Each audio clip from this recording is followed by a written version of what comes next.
Hello future CPAs! First and foremost, happy first anniversary to us and thank you so much for your continuous support for our accounting video lectures. And as a form of appreciation for today, we will discuss Forex remeasurement and translation. We will discuss on a separate video yung remeasurement, and this video, itatake na natin yung translation. This accounting topic is governed by PAS 21, the effects of changes in foreign exchange rates. So, let's have an illustration. For example, meron tayong kumpanya na nire-research, si ABC and Subsidiaries Incorporated. Sinearch natin sa internet yung annual report na sinubmit nila sa SEC. And somewhere there, nakita natin tong page na to. The summary of material accounting policy information, basis of preparation. So, let me read. The consolidated financial statements of the group. So, ibig sabihin, si ABC and Subsidiaries Incorporated daw is group of companies. Kasi nga, si ABC, siguro yan yung parent company and marami siyang subsidiaries. So, yung FS daw nila is presented in Philippine peso. The functional and presentation currency of the parent company and its Philippine subsidiary is the Philippine peso. So wait lang, meron tayong unfamiliar terminologies kaagad dito. So number one is yung functional currency. Ano nga ba yung functional currency? According to PAS 21, functional currency is the currency of the primary economic environment in which the entity operates. So basically, yung functional currency, ang mga examples na nagde-determine kung ano ba yung magiging functional currency is, for example, si ABC and Subsidiaries Incorporated, established siya here in the Philippines. So sa anong currency ba niya binebenta yung mga products or mga services niya dito sa Philippines? Is it in US dollars? Or probably it's in Philippine peso kasi ang mga tao dito sa Philippines, ang mga pera na nasa wallet natin is in Philippine peso. Or in what currency ba natin naka-denominate yung fund natin sa mga financing activities natin? Like for example, uutang tayo sa bangko for us to start a business. In Philippine peso ba or in another currency? So yun yung determinants ng functional currency. Well, as a general rule, kung ang isang corporation is here in the Philippines, ang kanyang functional currency is probably the Philippine peso. So yun yung functional currency. So sulat natin dito. Currencies, functional.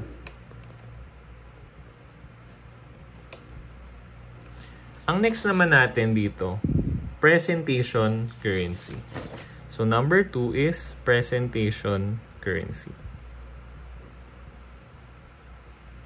So according to PAS 21, basically in simplest terms, presentation currency is the currency in which the financial statements are presented.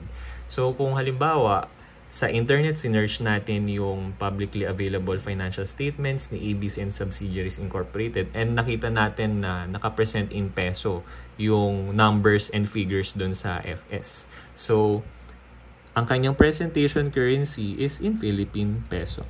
Kung ano yung currency na nakapresent ang numbers sa financial statements. So, yung presentation currency ng isang company, for example, ito, pwede siyang more than one. Like, if halimbawa merong sineserve na purpose na yung FS nila is i-present din nila in another currency, like for example in US dollars, pwede. So, continue na natin to. All values are rounded to the nearest peso except when otherwise stated. The functional currencies of the group's consolidated foreign subsidiaries follow. So, ito pa lang si ABC and Subsidiaries Incorporated, siya yung parent company na sinasabi dito. Tapos, meron daw siyang mga foreign subsidiaries. So, ito yung mga foreign subsidiaries niya. ABC Thailand, country of incorporation is Thailand, the functional currency is Thai baht, ABC Hong Kong, in-incorporate sa Hong Kong dollar ang functional currency. Si ABC Singapore, incorporated in Singapore, and ang functional currency is Singapore dollar. So, ilagay lang muna natin dito sa ating family tree. So, ang unang subsidiary niya, sabi kasi dito, and its Philippine subsidiary. Ibig sabihin, si ABC, may Philippine subsidiary siya. Sabihin na lang natin, ang pangalan nun is ABC Philippines Incorporated. At ang functional currency niya is in Philippine peso. Next naman is si ABC Thailand. So, lalagay ko ABC Thailand Incorporated. So, ang kanyang functional currency is baht. Next naman is si ABC Hong Kong. Ang kanyang functional currency is Hong Kong dollar or HKD. And lastly, si ABC Singapore. So, multinational corporation pala to kasi marami siyang subsidiaries sa iba't ibang panig ng mundo. Alright, so ngayon, syempre, sabi nga natin, itong parent company nila is naka-incorporate dito sa Philippines. So, ang kanyang functional currency is also Philippine peso. Here in the Philippines, syempre, during its reporting period, kailangan niya mag-present or mag-submit ng consolidated financial statement or consolidated FS. Ngayon, sa consolidated FS, alam naman natin sa business combination nyo na i-add natin yung assets, for example, ng lahat ng mga subsidiaries niya or yung liabilities ng ABC Philippines plus liabilities ni ABC Thailand plus yung liabilities ni ABC Hong Kong and yung liabilities ni ABC Singapore.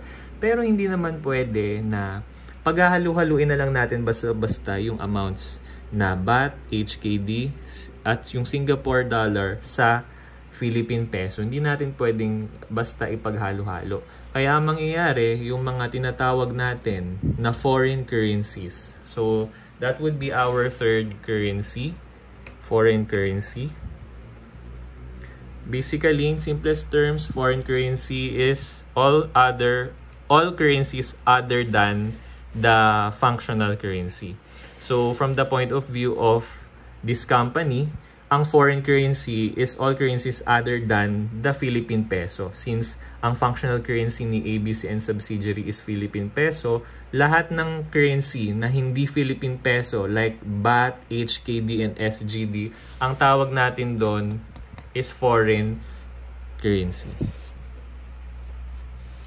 So, upon preparation of the consolidated financial statements, kailangan yung baht, HKD, and SGD i-convert nila sa magiging presentation currency ni ABC and subsidiaries, which is Philippine peso. So, kailangan nating i-convert.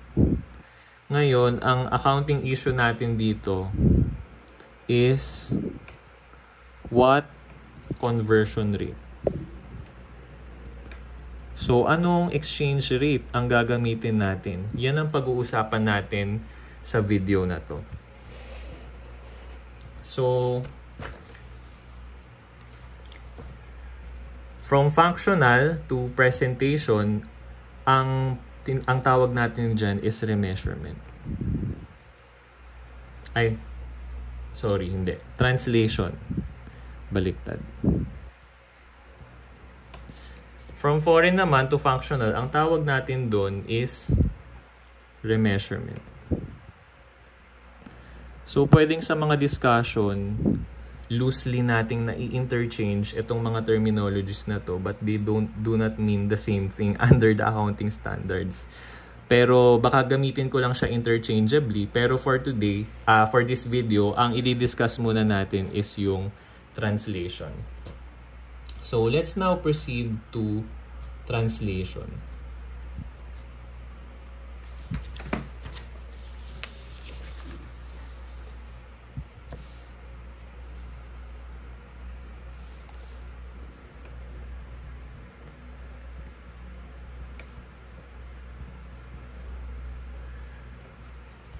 So, for translation, syempre, 'di ba, ang alam natin na yung components ng financial statements, meron tayong assets, liabilities, equity accounts for our statement of financial position. Tapos for the income statement, meron tayong, or for the statement of comprehensive income, meron tayong income statement items.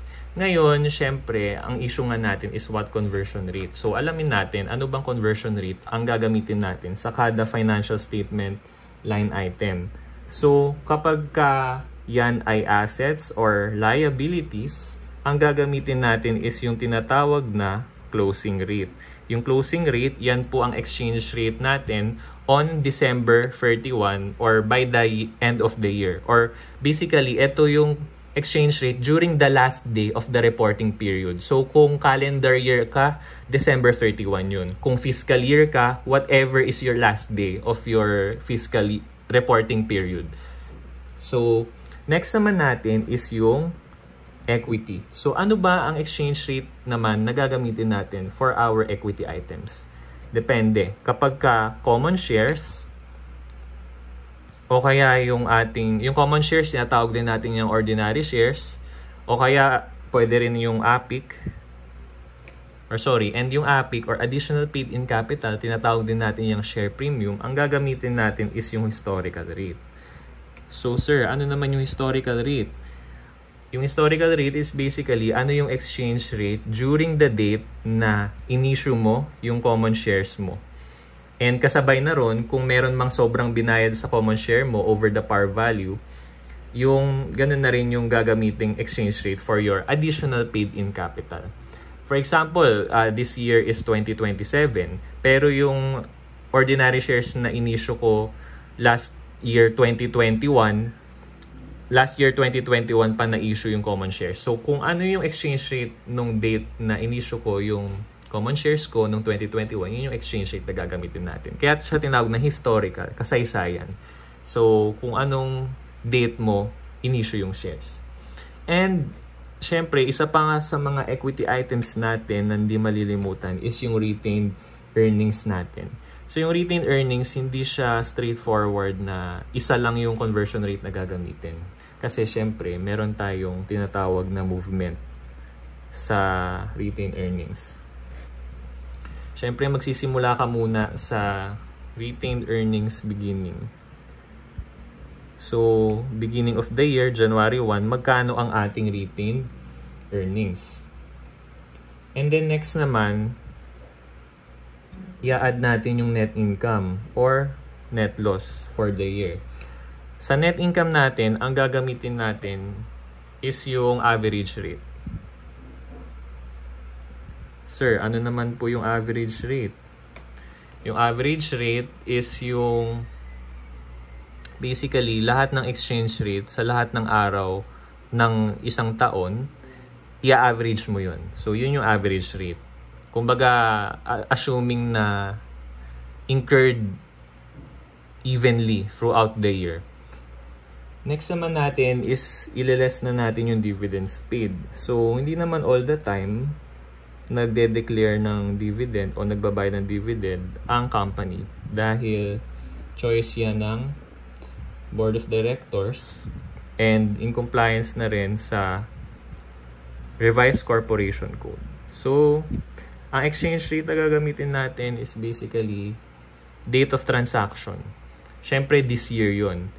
So, kung this year nagbayad ka ng dividends, halimbawa, November. So, anong date sa November ka nagbayad ng dividends, yun yung magiging exchange rate na gagamitin mo.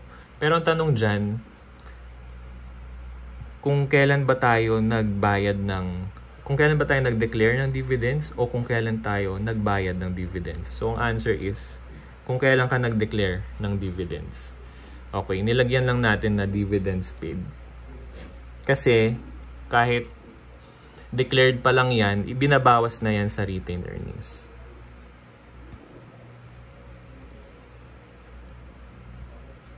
So, makukuha na natin yung ending balance ng retained earnings.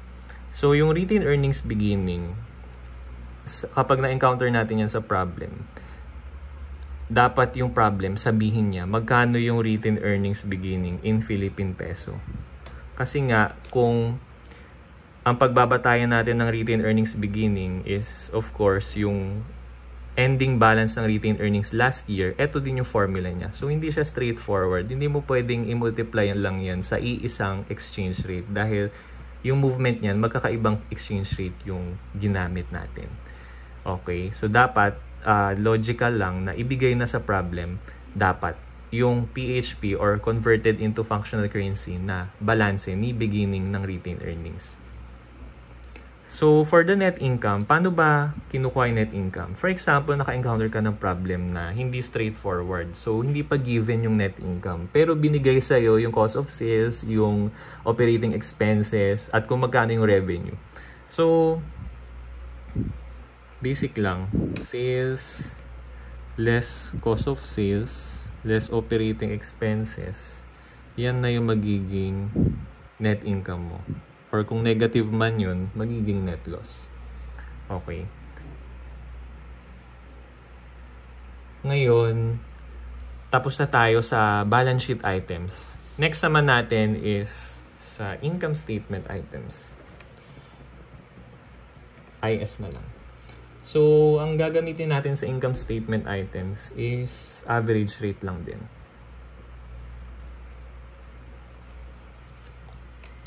Okay. So, yun, same lang naman dito sa net income, net loss. Average rate. Kasi itong sales, cost of sales, operating expenses, mga income statement items lang din naman yan. Ngayon, meron na tayong converted into our functional currency ng asset, liabilities, equity. Marunong ka na mag-convert into functional, from foreign to functional ng, from functional to presentation currency ng income statement items.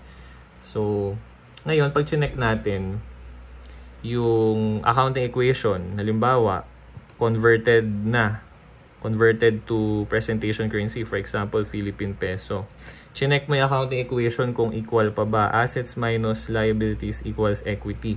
Sa tingin nyo, mag-i-equal kaya to? Or babalanse kaya yung ating accounting equation? The answer is no. Bakit? Dahil sa assets at liabilities, closing rate lang or na exchange rate ang ginamit mo. While sa equity, gumamit ka ng iba-ibang exchange rates. So, normal lang na hindi yan mag-i-equal. Yung difference natin dyan, ang tawag dyan is CTA. Or this is what you call the cumulative translation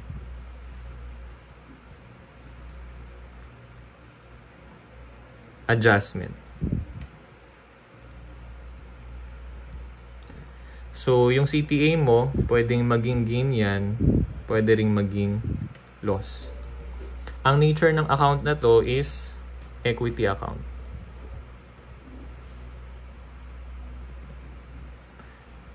At percentage siya sa financial statement under OCI or other comprehensive income. Again, as a recap on your financial accounting and reporting, magkaiba ang OCI at saka P&L. Yung P&L, ito yon, yung net income mo from the operations of your business. Itong CTA, fair enough lang na ilagay natin siya sa OCI or other comprehensive income kasi nagkaroon ka naman dito ng income or loss hindi dahil sa operations ng company mo, kundi dahil sa simply sa exposure natin sa risk of foreign exchange rates na nagre-reflect sa FS natin dahil dito sa financial statement procedures na ginagawa natin in accordance with PAS 21. Okay, so paano natin malalaman kung gain or loss? So, 'di ba itong asset minus liabilities, ang tawag pa natin diyan is net asset. So, kapag ang total net assets mo is mas mataas sa equity mo, total equity, magre-result yan into gain. Cumulative translation adjustment, gain. Kapag mas mababa naman yung total net assets mo sa total equity mo, magkakaroon ka ng loss ng CTA. And take note na we are pertaining to the converted na to PHP, which is our presentation currency in this case. Okay, so let's try to solve some problem. Problem number 1, translation. RCU US Corporation, a US-based company, is a subsidiary in the United States whose functional currency is USD. The parent company is based in the Philippines. RCU and Subsidiaries Incorporated. So, parang kamukha lang nung illustration natin kanina. And presents its consolidated financial statements in Philippine peso. So, again, si subsidiary, ang functional currency niya is in USD. Pero yung parent company niya is nandito sa Philippines at ang presentation currency is in Philippine peso. So we need to translate from functional currency sa point of view ni subsidiary sa presentation currency naman ni parent company na magkakaroon ng financial reporting. So let's read yung mga questions muna.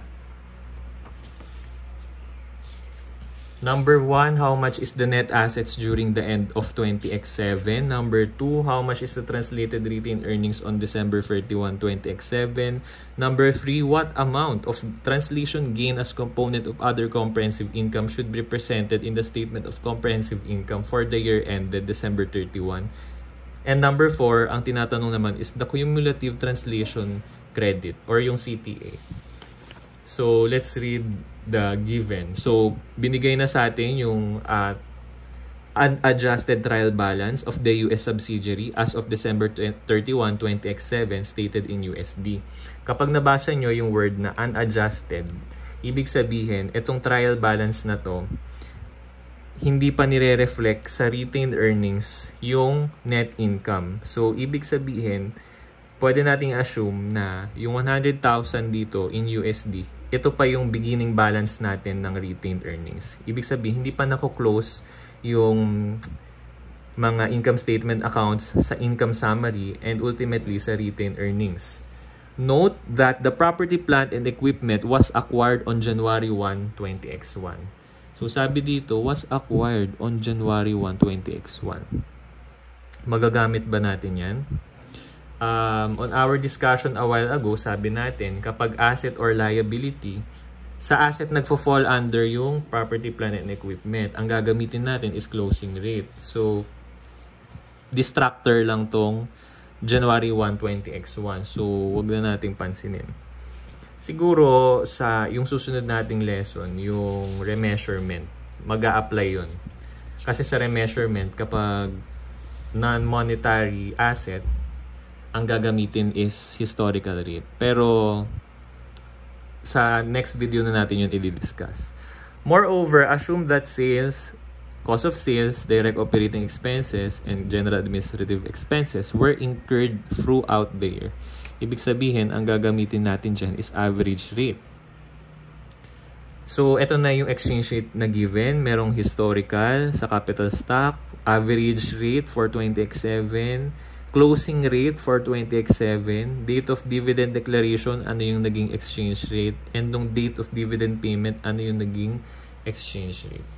So, ang first question is, how much is the net assets during the end of 20x7? So, to aid us, nag-prepare na ako ng ganito. So, how much is our total assets? So, syempre, ita-translate muna natin. So, ang nakikita ko lang na asset dito is cash, accounts receivable, property, plant, and equipment. So, let's add 300,000 plus 50,000 plus 20,000. That's 370,000 US dollars. Sabi natin, kapag asset or liability, ang gagamitin natin is closing rate. So, what's our closing rate? End of 20x7, 57. So, 57. Let's multiply to 57. That's how much? 370,000 times 57. That's 21,090,000. So, lalagay ko dito sa here is 21,090,000. Take note in PHP na to. Next naman natin is yung total liabilities natin. Dito sa problem, ang nakikita ko lang na liabilities is yung accounts payable natin worth 40,000 US dollars. Again, kapag asset or liability, closing rate ang gagamitin natin. Our closing rate, again, is 57 end of 20x7. So let's compute 40,000 accounts payable, which is our only liability, times 57. 40,000 times 57, 2,280,000. So lalagay ko dito 2,280,000. How much would be our total net assets? 21,090,000 minus 2,280,000, 18,810,000. 18,810,000. Our answer for number 1. How much is the net assets during the end of 20x7? 18,810,000, letter boy. Second question. How much is the translated retained earnings on December 31, 20x7? So, as we've mentioned, kailangan kapag retained earnings, alam mo na kung ano yung formula ng ending balance ng retained earnings. So, magkano ang ating retained earnings beginning balance?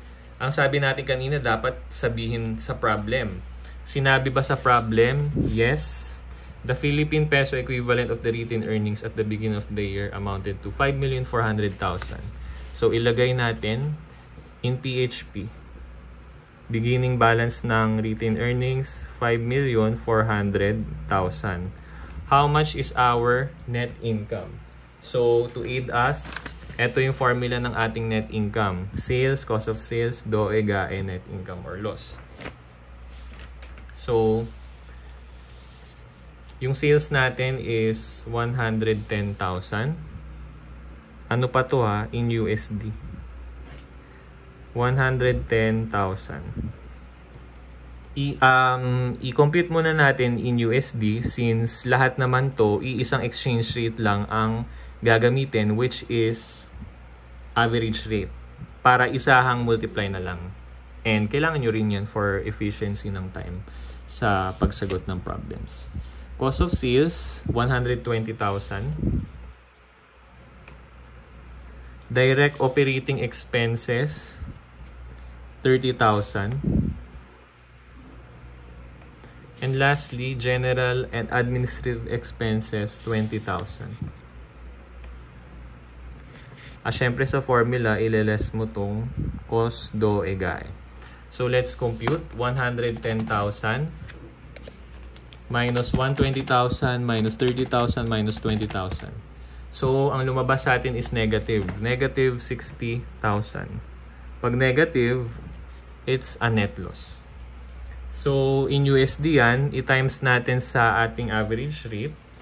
Since sabi natin sa ating lecture, kapag net income, net loss, or yung income statement items natin, ang gagamitin natin is average rate. Our average rate according to the problem is 56. So, times 56.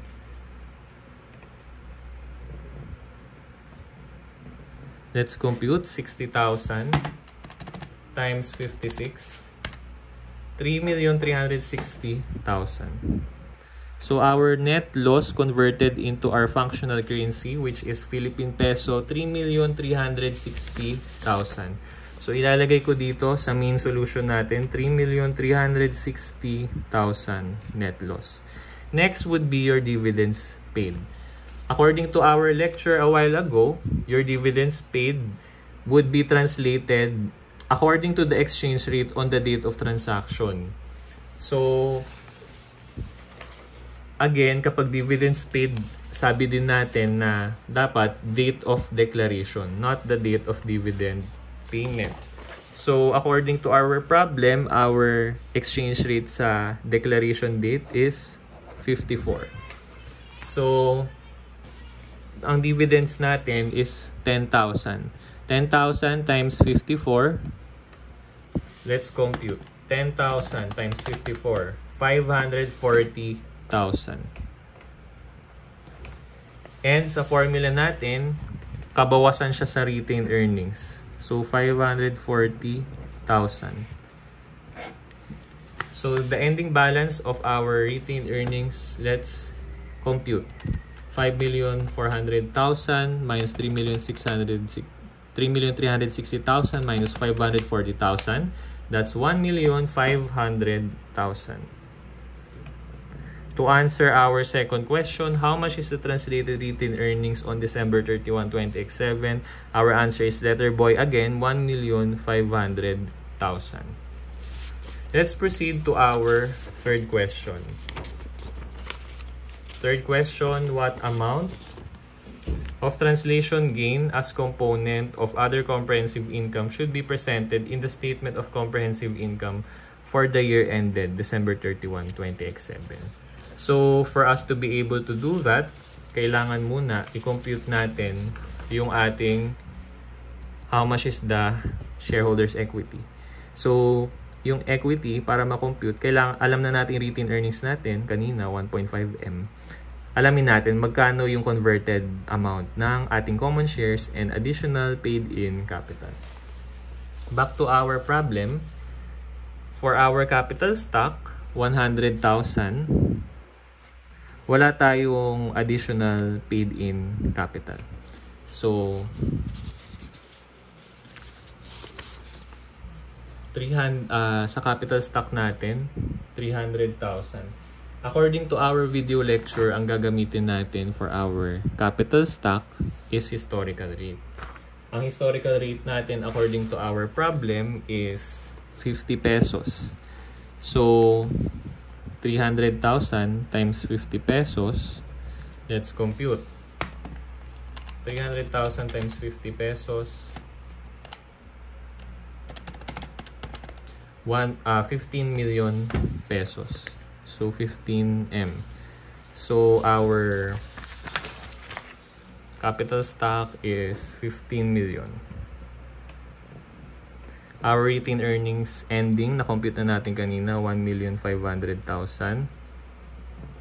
So, ang ating shareholders equity is 16,500,000. That's 15M plus 1.5M.